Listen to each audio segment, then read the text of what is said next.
Hi friends, welcome back to our channel Vignan సర్వస్.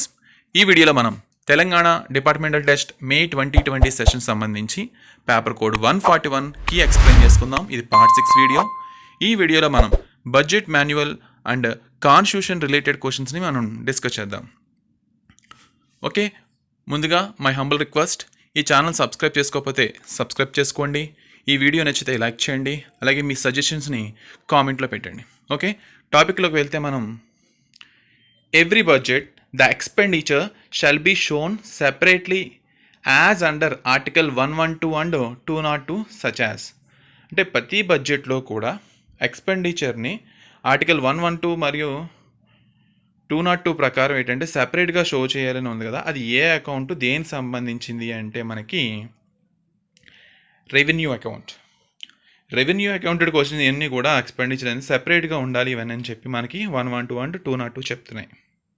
అలాగే next one, economic service includes all general economic services, agriculture and allied services, industry and mineral services. ఇవన్నీ కూడా మనకి economic సర్వీసెస్లోకి వస్తాయి. Okay, అలాగే next one, wages of labour and staff has been classified under object head. అంటే మనకి ఏంటంటే account heads ఉంటాయి కదా, ఆ అకౌంట్ హెడ్స్లో వేజెస్ ఆఫ్ లేబర్ అండ్ స్టాఫ్ని ఏ అకౌంట్ హెడ్లో క్లాసిఫై చేశారు ఏం చెప్పుకోవాలనుకుంటే మనకి అకౌంట్ హెడ్ 0 to 0, 0 to 0లో ఈ వేజెస్ అని చెప్తున్నాయి. అలాగే 010 అయితే శాలరీస్ అని వస్తాయి. ఓకే, సో ఈ విధంగా మనకి ఈ వేజెస్ ఆఫ్ లేబర్ అన్ని కూడా క్లాసిఫై చేయడం జరిగింది అకౌంట్ హెడ్. అలాగే ప్లీడర్ ఫీస్ ఇవన్నీ కూడా అవి ఏ అకౌంట్ హెడ్కి వస్తున్నాయంటే account head number 281. Okay, 281 account హెడ్లో ఈ యొక్క ప్లీడర్ ఫీ అన్నీ కూడా వస్తున్నాయి. సో ఈ యొక్క 78 బిట్ వరకు కూడా ఇవన్నీ బడ్జెట్ మాన్యువల్ సంబంధించిన క్వశ్చన్స్. ఇక్కడి నుంచి కాన్స్టిట్యూషన్ రిలేటెడ్ క్వశ్చన్స్ అన్నీ కూడా ఇవ్వడం జరిగింది. Okay, next, the computer and auditor general of India shall be removed from his office by way as. అంటే కాగ్ అంటాం మన షార్ట్కట్లో. ఈ computer and auditor general of India అని ఏ విధంగా రిమూవ్ చేస్తారో, అది ఎవరి రిమూవింగ్ మెథడ్ అంటే ఎవరిని రిమూవ్ చేయడానికి వాడే విధానం ద్వారా ఈ కాగ్ని ఆ ఒక హెడ్ని ఏ విధంగా రిమూవ్ చేస్తారు అంటే సేమ్. అంటే ఏంటంటే ఇక్కడ removed on like a ground as judge of the supreme court. ఒక సుప్రీంకోర్టు జడ్జిని ఏ విధంగా రిమూవ్ చేస్తారో అదేవిధంగా computer and auditor general of ఇండియాని కూడా రిమూవ్ చేస్తారని చెప్పడం జరిగింది. Next, computer and auditor general of India after he seizing from office he may reappointed in.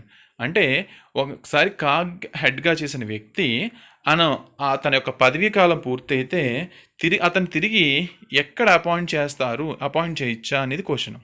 Actually CAG అనేది హయ్యెస్ట్ పోస్ట్. సో ఒకవేళ ఇన్ కేస్ ఎక్కడైనా ఒక హానర్ పోస్ట్ క్రియేట్ చేసినా ఇన్ కేస్ అలాంటి సమయంలో ఎలాంటి ఏవైనా మిస్టేక్స్ అయినా జరుగుతాయని లేదా ఏదైనా కరప్టెడ్ ప్రాక్టీస్ జరుగుతాయని ఒపీనియన్తో ఏం చేశారంటే వన్స్ కాగ్గా వెళ్ళిన వ్యక్తి అసలు తర్వాత ఏ గవర్నమెంట్ పోస్ట్ అంటే not eligible to hold in any office, ఏ ఆఫీస్లో కూడా ఎలాంటి పోస్ట్ని పొందడానికి ఎలాంటి దానికి ఇతను ఎలిజిబుల్ కారు అని చెప్పి మనకు మెన్షన్ చేయడం జరిగింది. ఓకే, అలాగే the conditions of service of persons serving in the Indian audit and accounts department shall be. So ఇక్కడ ఈ Indian audit and account department యొక్క పనిచేసే పర్సన్స్ యొక్క కండిషన్స్ ఆఫ్ సర్వీసెస్ అన్నీ కూడా ఎలా ఉంటాయి అంటే ఇక్కడ ఆల్. ఎందుకంటే కాన్స్టిట్యూషన్ చెప్తుంది ఒకవేళ ఏదన్నా మాడిఫై చేయాలి అనుకుంటే అది పార్లమెంట్ చేసుకుని అలాగే ఈ యొక్క ప్రెసిడెంట్ కాగ్ యొక్క అంటే ఏంటి సాధారణంగా కాన్స్టిట్యూషన్లో చెప్పిన ప్రకారం ఉంటాయి. ఇన్ కేస్ ఏదైనా గవర్నమెంట్ మార్చాలనుకుంటే పార్లమెంట్ ద్వారా మార్చవచ్చు, లేదా ప్రెసిడెంట్ ఈ యొక్క కాగ్ని యొక్క కన్సల్ట్ చేసి అక్కడ రూల్స్ ఏమైనా మాడిఫై చేయొచ్చు. సో కాబట్టి answer all. The form of accounts of the union and state shall be prescribed. అంటే ఈ యొక్క అకౌంట్స్ ఆఫ్ ద అంటే యూనియన్ అకౌంట్స్, స్టేట్ అకౌంట్స్ ఇవన్నీ కూడా ఫామ్ అనేది ఎక్కడ ప్రెస్క్రైబ్ చేశారు అంటే ఎవరు ప్రెస్క్రైబ్ చేస్తారు ఇవన్నీ కూడా ఏంటంటే ఇక్కడ ఇది కూడా ఆన్సర్ ఆల్.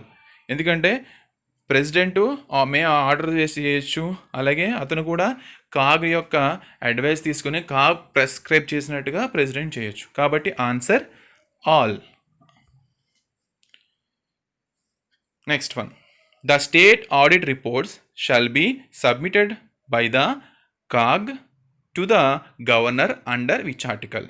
అంటే ఏ ఆర్టికల్ ప్రకారం ఈ కాగ్ అంటే computer and auditor general of ఇచ్చే రిపోర్ట్ని స్టేట్ ఆడిట్ చేసినప్పుడు ఆ రిపోర్ట్స్ అన్నీ కూడా గవర్నర్కి సబ్మిట్ చేయాలి అని చెప్పి ఏ ఆర్టికల్ చెప్తుందంటే ఆర్టికల్ 151 ఆర్టికల్ దాని గురించి మెన్షన్ చేస్తుంది. Next one, the estimates of expenditure of annual financial statement shall show separately such as. అంటే ఏంటంటే ఈ యొక్క యాన్యువల్ ఫైనాన్షియల్ స్టేట్మెంట్లో ఈ యొక్క ఎక్స్పెండిచర్ ఎస్టిమేట్స్ ఇవన్నీ కూడా సెపరేట్గా ఇవన్నీ కూడా స్టేట్ చేయాలన్నారు కదా, అది ఏంటి అంటే ఆన్సర్ ఆల్. ఎందుకంటే ఇక్కడ మొత్తం అన్నీ వస్తాయి. అంటే ఏంటి, ఇక్కడ ఎక్స్పెండిచర్ అంటే ఏంటి, కాన్స్టిట్యూషన్ ఆఫ్ ఇండియాలో ఏ విధంగా ఎక్స్పెండిచర్ ఏ విధంగా ఛార్జ్ చేస్తారో అవన్నీ ఎలా మెన్షన్ చేస్తారో అది వస్తుంది. అలాగే ఎక్స్పెండిచర్ అది కన్సల్టేటెడ్ ఫండ్ ఆఫ్ ఇండియా లేదా స్టేట్ నుంచి ఏ విధంగా ఎక్స్పెండిచర్ ఏ విధంగా ఖర్చు పెడతారు ఏం చేస్తారో అది మెన్షన్ చేయాలి. అలాగే నెక్స్ట్ రెవెన్యూ అకౌంట్స్, అలాగే వేరే ఎక్స్పెండిచర్ నుంచి ఈ రెవెన్యూ అకౌంట్ ఎక్స్పెండిచర్ ఇవన్నీ కూడా ఏ విధంగా చేస్తారు, వాటి యొక్క డిఫరెన్స్ ఏ విధంగా డిస్టింగ్విష్ చేస్తారు, ఇవన్నీ కూడా మెన్షన్ చేయాల్సి వస్తుంది. కాబట్టి 84 ఆన్సర్ ఆల్.